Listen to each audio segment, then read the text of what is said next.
다리에 뭐 암이냐, 임파선 암이냐, 또 뇌종양 암이냐, 이거를 이제 전개로 이제 봐주는 거예요. 그러면은 봐줘갖고 이렇게 일을 하거나 뭐 이렇게 구설하면은 낫는다. 그러면은 그걸 진짜 낫는 거예요. 골수암 다리가. 안녕하세요. 네, 안녕하세요. 네.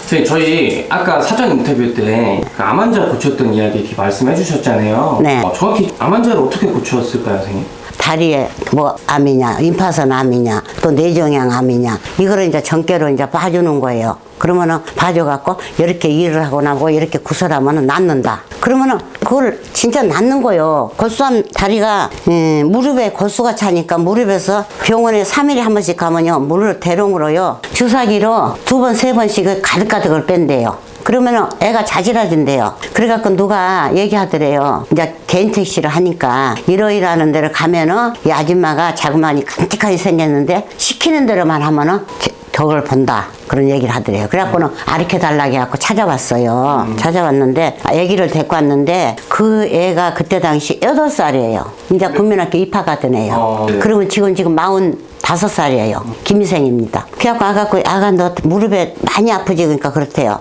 그러면서 얘 무릎에 지금 병원에서 암이래요? 그랬더니 그렇대요. 암 아니에요. 당신네 집에 선산을 갖다가 싹 도자가 밀어버렸어, 산소를. 그래갖고 산소 바람으로 애한테 그 표시를 주는 거예요. 그랬더니 그 이북에서 엄마 아버지가 넘어와갖고 용인에 살았는데, 그래갖고 이제 용인에다가 해놓고 선산을 해놓고 그 공동묘지인지 뭔지 해놓고는 먹고 살기 힘들다 보니까 못 갔대요. 그래갖고 한참 만에 가니까 광고가 나왔대요, 신문에. 근데 몰랐대요. 그때 시절만 해도. 가서 보니까 산소가 다 없어져 버렸더래. 그래갖고 이제 그 얘기를 한 거예요. 그래갖고 그때 당시에 돈이 꽤 됐을 거예요. 구설을 한 거예요. 하다 보니까 밤 12시 지나고 가만 놔두라 했어. 밤 2시만 되면 얘가 발딱발딱 뛰고 난리가 났거든. 아픔에 통증을 받고. 근데 2시 지나니까 진짜 막 얘가 손뼉을 치고 뛰고 난리가 난 거예요. 그래갖고 이제 복숭아나무하고 이제 미나리하고 갖다가 재쳐놓고 난 다음에 내가 3칠은 20일 딱 쌀 한 가마니 갖다 놓고 기도할 테니까 3칠은 20일 있다 가서 엑스레이 찍어라. 가서 찍으니까는 물이 없더래요. 말라버렸더래요. 그래갖고 고려병원, 한양대, 성바오르병원, 서울대, 또 아현동에 고대 부속병원 또 있어요.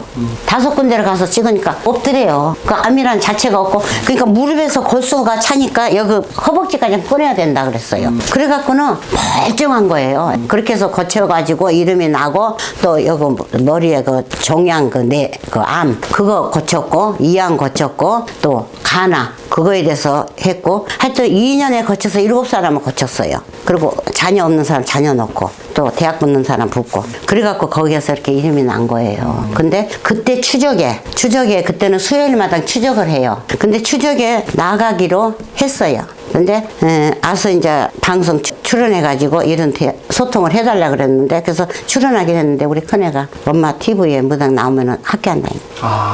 큰애가 학교 안 다닌대요. 그때 만약에 나가셨으면은 지금 그때 엄청 나셨겠네요, 진짜. 그래서 안 나간 거예요. 학교 안 다닌다니까 겁이 나서. 그렇죠. 안 다니고 안 나가고 그냥 이렇게 무난하게 내려다가 저도 참 파도 많이 쳤어요. 사주도 회복하다 보니까 해가지고 이제 다, 그래도 지금도 제일로 기억에 남고, 내가 이 다음에 참 하늘나라로 가서 다시 이 생명이 태어난다면 다시 무당으로 태어나서 존일하고 싶어요. 다시 정말 없는 사람 구제 같은 것도 참 앞장서고 오자락이 넓어서 참 많은 사람 한자 일이고 뭐고 해놓고 나면 정말로 신기해요.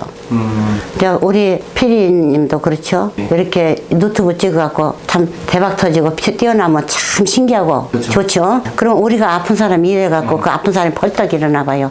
그것같이 신기하고 좋은 거 없어요. 그리고 대학 붙겠다 해갖고 붙는 것같이 신기한 거 없고. 네. 그렇게 하고 참 우리 자녀들도 대학 간다 할 때 다 가고, 대학 붙는다는 자녀 엄마들한테 다 기분 좋게 다 성과 이루고, 이렇게 해갖고 진짜 암 환자 고친 거에서 제일로 참, 지금이니까 그때 시절만 해도 핸드폰도 없어요. 전화도 어쩌던 집이 있지 잘 없었어요. 하니까 그때 시절로 내려와갖고 지금의 현재 더듬어 보면 못할 때는 잠이 안 오고 가만히 혼자서요 필름처럼 돌려보면 그때 기억이 너무 생생하고 좋아요. 근데 수색에 철거가 돼갖고 그 암 환자 고치던 사람들이 그때 지금은 전화기를 갖고 다녀요, 번호를. 근데 그때는요, 이사 가면 전화번호가 바뀌어버려요. 94년도에 수색이 철거가 됐거든요. 그런데 그때는 전화번호가 바뀌어버린 거예요. 안 돼요. 그래갖고 그새 몇 분이 차전이라고 고생께나 했대요. 그러면 이 세계 우리 제자님들이 연줄로 좀 가르쳐주면 좋잖아요. 이사 갔는데 잘 모른다고 이래버린 거예요, 다. 그리고 나중에 보니까 얘기들 해준 거예요. 그러면 진짜 섭섭해요. 그런데 그런 분들 다시 만나고 싶고, 그 무릎 그 8살짜리 할 때는요, 정말 그게 참 마음에 남는데, 기억에 남고 하는데, 방송에 나가서 찾고 싶었는데, 또 어쩌다 보니까 또 못했어요. 못했어요. 근데 이름이 한대희예요. 나중에 뭐 연이 되면 또 만나 뵙겠죠. 뭐. 지금 김희생이에요. 김희생. 네. 그건 확실히 기억합니다. 엄마가 꽤 됐지, 나이가. 아빠가 을류생 닭띠고, 엄마가 경인생 닭띠, 범띠. 근데 닭띠하고 범띠하고 못 산다 그랬잖아요. 당신네 집은 산다 그랬어. 왜? 아빠가 물이고 엄마가 목나무라 산다 그랬어, 내가. 산다 그랬고, 근데 이렇게 좋아져갖고 씩씩하고 하는 거 다 보고 몇 년 동안 악내다가 수색 철거된 바람에 악내가 끊어졌습니다. 그 집에가 87년도인가? 8년도에 77년도에 한 것 같아요. 8년도, 7년도. 엄청 오래됐네요. 네. 아니, 87년도. 아, 그래도 오래됐네요. 네. 그때 한 것 같아요. 네. 좋은 일 많이 하셨으니까 네. 앞으로도 좀 선생님께서도 많이 복 받으실 거예요. 감사합니다. 네. 네, 오늘 말씀 너무 잘 들었습니다. 우리 피디님도 좋은 성과 나날이 발전하세요. 네, 감사합니다. 네네. 네.